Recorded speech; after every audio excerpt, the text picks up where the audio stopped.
World war 3 start हो चुकी है गाइस। अमेरिका ने वेनेजुएला पर अटैक करके वहां के प्रेसिडेंट निकोलस मदुरो और उसकी वाइफ को यूएस मिलिट्री ने डिक्टेटरशिप रूल चलाने की वजह से अरेस्ट कर लिया है, बिल्कुल उसी स्टाइल में जैसे यूएस ने सद्दाम हुसैन और पैब्लो एस्कोबार को कैप्चर किया था यूएस का बिजनेस खराब करने के लिए। इससे बड़ी बात तो यह है कि चाइना के कुछ डेलीगेट्स इस अटैक से कुछ देर पहले मदुरो से मिलने भी आए थे, कुछ फ्यूचर इन्वेस्टमेंट अपॉर्चुनिटीज के रिगार्डिंग।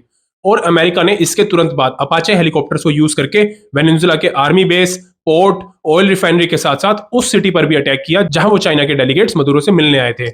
तो ये सारे डॉट्स हमें वर्ल्ड वॉर की ओर ही तो इशारे कर रहे हैं, क्योंकि चाइना से इनडायरेक्टली पंगे लेना भी आधी दुनिया को वॉर की चेतावनी देने जैसा ही है, वो भी इस टाइम पर जब चाइना ताइवान से ऑलरेडी पंगे ले रहा है और वहां भी वॉर जैसी सिचुएशंस बनी हुई हैं। और इन बातों का वेनेजुएला के बाकी पार्टनर कंट्रीज पे भी असर पड़ेगा, क्योंकि पीस मेकर ट्रंप ने ये कहानी कुछ महीने पहले ही शुरू कर दी थी, जब ट्रंप सरकार ने वेनेजुएला से आने वाले ऑयल और मिनरल्स पर भारी टैरिफ्स लगाए थे। और सिर्फ वेनेजुएला पर ही नहीं, बल्कि उन देशों पर भी टैरिफ्स लगाए थे जो वेनेजुएला से तेल खरीदते थे, जिससे चाइना और स्पेन जैसे देशों में भी टेंशंस क्रिएट हो।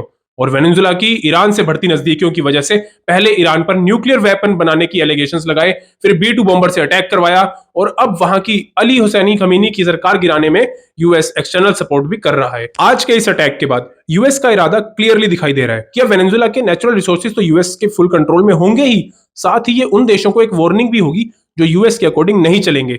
उन कंट्रीज में ऐसी ही टेंशंस क्रिएट होती रहेंगी। यह आपने हाल फिलहाल बांग्लादेश में तो देखा ही होगा।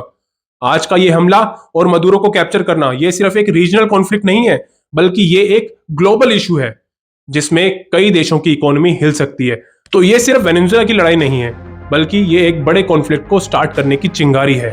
अब देखते रहिए कि ये कहानी क्या मोड़ देती है, क्योंकि मुझे तो डर लगता है कि कहीं ट्रंप भाई साहब को नोबेल पीस प्राइज नहीं मिला तो ये कहीं वर्ल्ड वॉर ही स्टार्ट ना करते।